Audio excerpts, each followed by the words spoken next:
We are in the heart of Campania, specifically in the Avellino province, also called Irpinia, and in the town of Taurasi. Here, Aglianico has been cultivated since ever. We have over 2 millennia of history.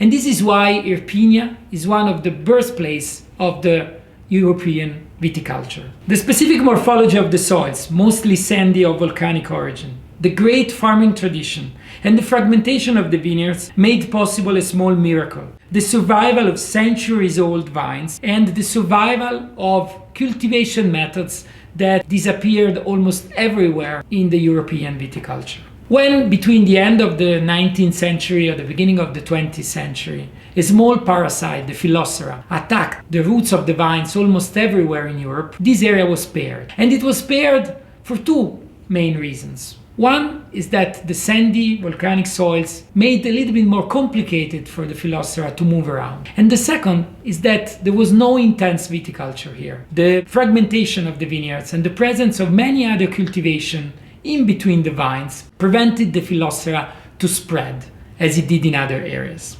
This is why the Irpinia biodiversity, that still today we protect and cherish, is one of the reasons that made possible this incredible miracle. Here in particular, in the vineyard of the king of Feudi di San Gregorio, called in Italian Vigneto dal Re, we have the sole living example of full vineyard disseminated with pre-Phylloxera vines. This vineyard is approximately 2 hectares and is populated by 400 plants, 400 different living entities that give birth to a unique wine, Serpico, 100% Aglianico. This vineyard is an extraordinary garden, disseminated by fruit trees in between the vines. It's like an open-air museum. And all the vines, they are planted with the so-called French foot.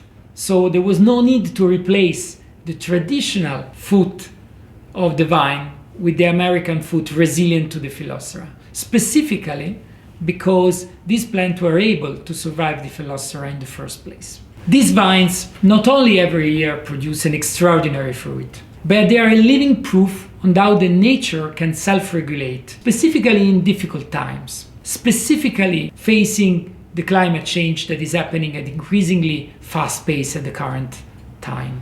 These are vines where you don't need to do anything, where we don't need to do anything. We don't need to intervene on the fruit. We don't need to intervene on the leaves. It's like if the plant reached the self-balance, carrying exactly the quantity of fruit it can feed. This balance is also reached thanks to a specific cultivation method, the pergola system. The pergola system was not a quality-oriented method. It was more driven by the willingness to produce high volume and also allow the farmer to produce other vegetables on the ground. Yet over time, it's like these vines were able to, improve in qualitative terms by reducing yields, by increasing the intensity and the complexity of the fruit. This is why today, consistently every year, the fruit of these old vines is better than the other vineyards close by.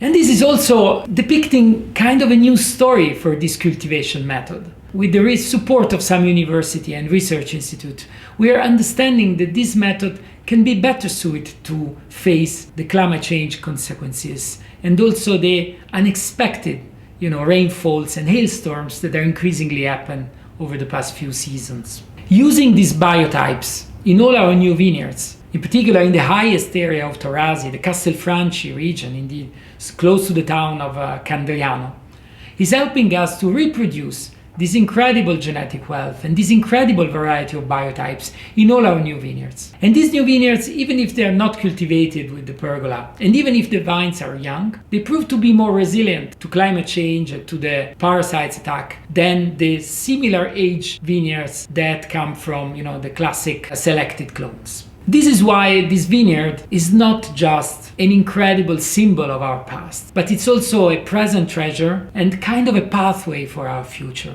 And this also thanks to, the collaboration with the University, Research Institute and associations such as the Old Vine Conference that are today increasingly studying the importance of old vines for the future of the European and worldwide viticulture. And this is why Serpico for us is not just a wine. It is a symbol of our capacity here at Feudi di San Gregorio to treasure our past, to treasure this incredible heritage, ours and of the old terroir, and transform it in a purpose for our future.